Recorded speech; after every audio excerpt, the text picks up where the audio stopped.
Hey guys, it's Elise and welcome back to My Cupcake Addiction. So I'm not in my usual kitchen today. I am in the YouTube Space kitchen in Los Angeles and I bumped into fellow Aussie and good friend Nick from Scran. Hey Elise. Hey, so good to be here with you today. I'm so excited to be here. I'm excited to have your expertise in the kitchen with me. We are going to bring you guys some amazing baking hacks. But first, if you don't know Nick, he has a YouTube channel, a Facebook page, and an Instagram page that I'm in love with and obsessed with called The Scran Line. Nick, what do you do on The Scran Line? Well, over-the-top cupcakes is the easiest way to explain my channel. It is over-the-top cupcakes. I make any flavour of cupcakes and they look incredible. They are amazing. One of my favourites that you've done has to be Rainbow Pride. I love that one. You guys would love that one. What's been your favourite? I'd probably say my red velvet cupcakes are to die for. So Nick does the decoration and the recipes, and he has tons of recipes. And I think you're a veteran of cupcakes. He has worked with cupcakes. He has filmed cupcakes. I guarantee you have seen a Scran Line video somewhere. If not on Facebook, if not on YouTube, if not on Instagram, they find you. I see cupcakes in my sleep. I feel your pain. I think we all feel your pain. So Nick, what inspired you to start the Scran Line? I guess I just wanted to share my design skills and my baking skills. Scran is Navy terminology for food, and when you stand in line for food, you stand in the Scran Line. Very nice, very nice. So this is like an organized process. It's like line up, get your cupcake, decorate it, move along, eat that cupcake, and line up again for another cupcake. Absolutely. Hit up the Scran Line. You guys are gonna love it. Facebook, Instagram, YouTube. I'm gonna leave all of Nick's links down below. And today we are showing you how to do a bunch of really cool baking hacks. How often do you use hacks? Every day, all day, Elise. As bakers, we both bake a lot. We film a lot. And there are always times when you run out of something, where you need to troubleshoot, and when you come up with inventive solutions for common everyday problems. So we wanted to share some of our personal ones with you guys, and also put some that we've seen on Pinterest and Facebook to the test. We're going to test those out, and we're going to show you which ones work and which ones don't. Baking hack success? Or baking failure. We're going to be the judge. I don't know about you, but a lot of the comments that I get on my YouTube channel say, what do I do if I don't have a mixer? I get that so much as well. So much. Now, I've never had to do this before, and a couple of weeks ago, I was at one of my best friend's houses. She just had a baby. We wanted whipped cream on top of our chocolate fudge sundaes, but we weren't allowed to turn on the mixers because it would wake the baby. Right, so how did you do that? I'm not letting a baby stand in between me and cream on my sundae. I'm just saying.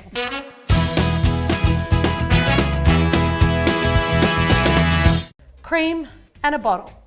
Fill carefully. And you can use a mason jar here, but I prefer a bottle and I will show you why soon. You want to take it to about a third, between a quarter and a third of the size of whatever bottle you're using. You can go less if you like, but don't go more. What do we reckon? I think that's about enough. It's a generous third. I also like the really sort of light, thin bottles. Yeah, because right. they're easy to squeeze. Shake it. Till you make it. You'll see that I've found myself a shake assistant, but you'll know when it's done because you'll actually stop hearing it sound like liquid. You'll pretty much stop hearing it move around very much at all. That's how you know it's getting thicker and firmer and ready to pipe. Hear that? No more splashing. No more splashing. Okay, once you stop hearing it sound like liquid, it's time to go. So, remove lid, take cupcakes, which we prepared earlier, and you're going to just blob on your now whipped cream. Look at that. That is so cool. Isn't that cool? You don't even need a piping bag. You don't even need a piping bag because we've used a drink bottle. We are just going to blob on 1, 2, a little bit more, and 3. Some sprinkles, Nick. Absolutely.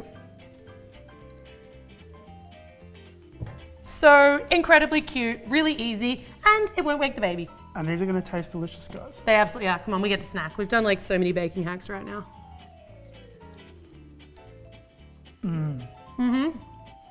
I feel like when you want fresh cream on a cupcake, but you need to keep it refrigerated until the party, you could just like keep it in the bottle, take the cupcakes to the party, and dollop, dollop, dollop, sprinkle, done.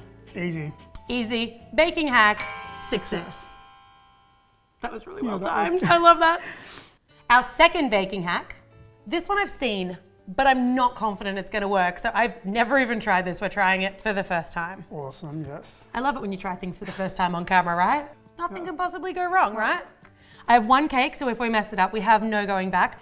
Dental floss to cut a cake perfectly so that your wedges are even. I think this one's gonna work. I think it is. What are we gonna call this one? The dental floss slice. The floss cut? The floss cut.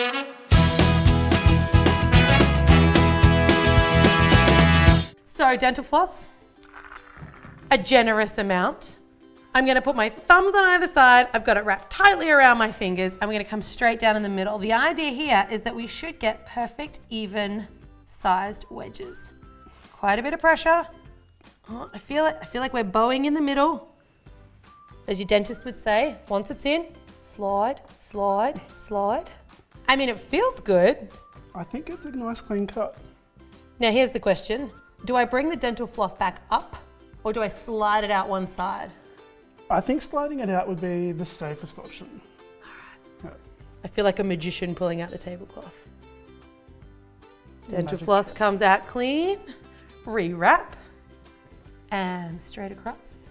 Oh my God, this is awesome. It is awesome, isn't it? I think this is the only way to cut a cake. Look how neat and sharp those slices are. There's no knife imprint, there's no dragging of the frosting. I wonder how this would go on like a 6-layer mud cake. And this is so quick and easy, guys. It takes no effort at all. Like, it's just a slide. And nobody is going to be complaining that Susie next to me got a bigger slice than I got. Right. They're all perfectly even. Exactly. Lucky Susie, I say. The final slice, and this will be the moment of truth because we've either done a great job or I haven't gone down far enough in the middle and the whole middle of the cake is not yet cut. I'm pretty confident. You're pretty confident? Yeah. Thank you. You have faith? I do.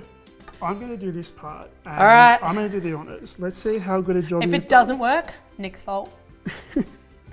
Okay, feels pretty good. It looks great on top. It's so smooth. That is beautiful. That is flawless. What are we rating the floss cut? I'm going to say 10 out of 10. A 10 out of 10? I'm going to agree. I have never seen such a beautiful, neatly sliced piece of cake outside of a restaurant. I'm giving the floss cut a 10 out of 10. Our third baking hack.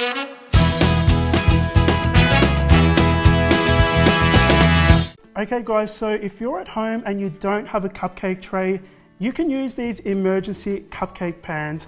So they're basically just mason jar lids, and we're gonna pop our cupcake liners in the center and they'll come out perfect every time. Wait, I would have never thought to do that. Yeah, it's so cool, isn't it? That's awesome. And sometimes you have those mixes that like they don't do 12, but you also don't need 24. So you can just kind of do like 15 or 16. A bit of extras, yeah. So easy done, and you have these beautiful cupcakes. Perfect. That is an awesome hack. And it means you can bake an extra couple for you and no one actually knows they've gone missing. Of course, yes.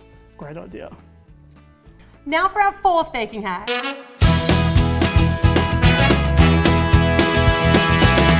This one's a super easy hack using a paper plate to keep yourself and your kitchen clean from mixer splatter. Elise, I feel like this is an excuse for you to use the watermelon plate. You have been raving about it all day. All right, you know how I feel about watermelons. And yes, I found the cutest watermelon paper plates in the world. So they are pretty cute. This is basically just an excuse for that. So we have cake mix with all of its ingredients. We have a watermelon plate, or any plate's fine, but if you can find watermelon, you absolutely should. We have a very sharp knife and our electric mixers. So I'm gonna very carefully just drive a little hole kind of about the same distance apart, roughly, as my mixers. Be careful. And then you want to take your mixers off your machine. I think I see where you're going with this. You do, you do. I'm making them a little watermelon catcher. That is so cute. In goes one mixer. Kind of like that. And in goes the next. Put some muscle into it. And then you can fit them back onto the beater. If you need to make either of the holes a little bit bigger, you can. But I actually judged pretty accurately. You really did. I know, if I do say so myself, the watermelon guided me. Push them in until they click, and then you've created your very own splatter guard. This is genius, Liz. This is genius, and it's watermelon. I'll give you guys a peek. Hey! Crank it up as high as you like. No dust storm, no moisture splatter. Okay, Elise, there is zero evidence we've been in the kitchen. There is almost zero evidence, but the watermelon plate tells a different story. That's the mess we saved from our shirts, from our benches, and from our kitchen. Baking hack? Success. And use of watermelon plate, also success. Of course. That's what it was really all about. Baking hack number 5. You gotta love this one. Awesome. So our cupcakes have baked and we're ready to frost them.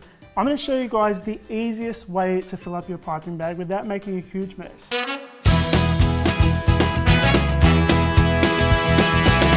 So we're gonna grab a cup, and this is the best way to fill up your piping bag.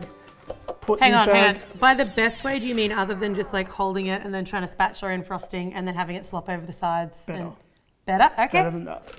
Okay, so you just put your bag in there. It holds it up for you while you put your frosting in. So we're gonna put some lovely purple frosting in there. Nice purple. This is no hands, Elise. This is no hands. No hands, yeah. So I like to put my thumbs here as I bring the bag up. Give it a bit of a shake. No mess, guys. Frost away. Show us a beautiful design. Nick is the cupcake master. So if you follow the Scran line, you will know that this guy, there is nothing he can't do with a cupcake and a frosting bag. Go crazy. Oh, look at that. Oh, look at that. Gorgeous. I can hear the sound of the frosting crackling through the tip. So beautiful. Is there a better sound? No, there isn't. No. All right, outstanding baking hack. Next hack. Next hack. Baking hack number 6. So I heard a rumor. About me. No, about frosting. While I always advocate making your own because it's delicious, sometimes you're out of time, you need to cheat a little. Store-bought frosting isn't the worst thing in the world. No. No.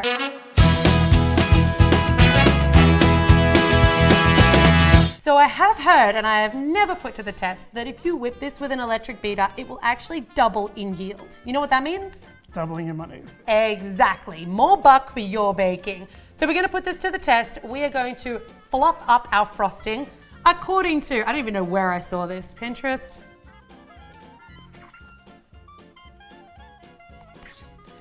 Now in theory, not only is this going to be lighter and fluffier, but it's also going to be better for us. How is it going to be better for us? Double the size, half the calories, half the fat, half the sugar, twice as many. I like the way you do math, Elise. I kind of do too. All right, here goes nothing. Double or nothing. No one says how long you're supposed to do this for. I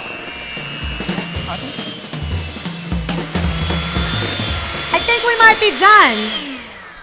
Oh my God, Elise, that looks so fluffy. It looks fluffy and it looks light, but does it look double? Let's put it to the test. All right, we're gonna scoop it back into its jar so that we can test this theory. Check out the color change though. I actually just prefer the color. It looks like chocolate mousse. It totally does. I was just about to say that. Great minds. Okay, it's super light, it's super fluffy. We're gonna put it all the way back in. I know this defeats the purpose, but if you're gonna have double as much, you're gonna have to store it. That's about a third. I don't know, I'm not seeing no double.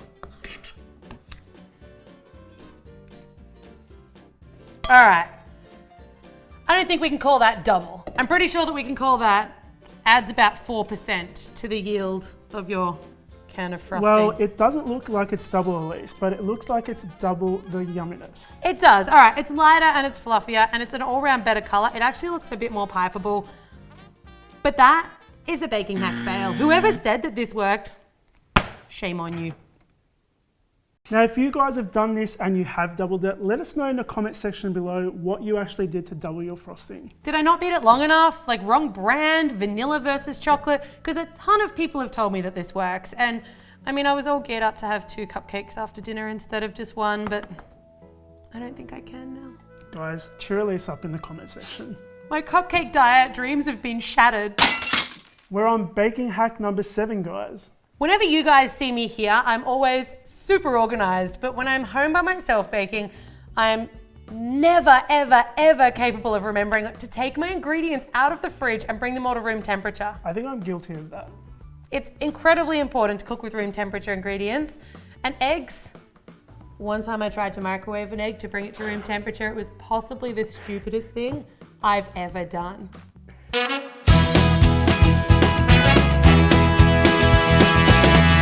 So if you guys want to bring eggs from cold in the fridge to room temperature, you want to take a bowl of hot water, not boiling. Boiling water will crack your egg. Yes. Hot water, more than warm. Place your eggs into the water in a little bath. They look like they're having such a beautiful time. They do. We need some salts. Some salts, a little snorkel. Give those about 5 minutes. The warm water is going to gently, not thermonuclearly, warm them all the way through to the middle, and they're ready to bake with. And guys, it's really important to make sure that you're using room temperature ingredients when you're making cake. It just helps your cake come out so much nicer. If the recipe doesn't say it should be cold, everything should be room temperature. That's everything. Right. Yes. Unless the room's really cold. Think body temperature. Think average temperature. What is room temperature when it's snowing outside? It's cold. It could be like when you test to see if a baby's bottle is ready, just like test it. Test it on the wrist. Yeah. Or is it like where you stick your finger on it and it doesn't feel hot or cold? Yeah, that makes sense. Does anyone have a degrees, like a Celsius Fahrenheit degrees for what room temperature actually is? How do you test that? How do you test that? Because I just moved to a new house and I did room temperature the other day and I had to microwave my butter because it was room temperature, but it was freezing. Yeah, okay. Yeah. This is a problem. We need to sort this out. Leave a comment down below, guys. Warming up your eggs without the use of a microwave, complete. Baking hack success. Baking hack success. Okay guys, so if you're deciding to bake something special on the weekend and you run out of cupcake liners, which has happened to me so many times, what do? You make your own.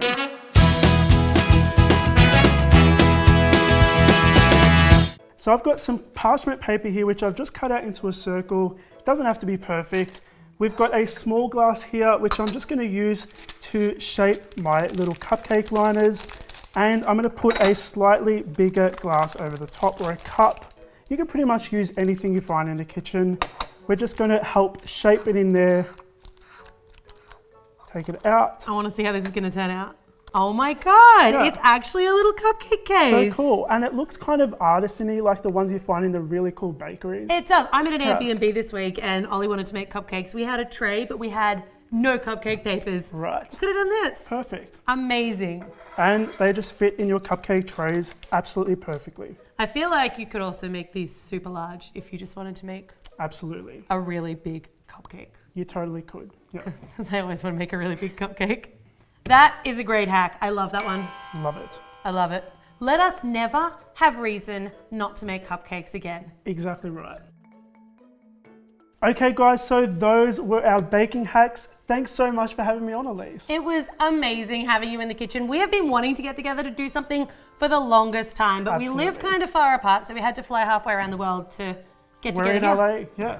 And what better thing to do than to try to help you guys troubleshoot some of your problems at home, except for the frosting that didn't double. And that was terrible. Watermelon plates.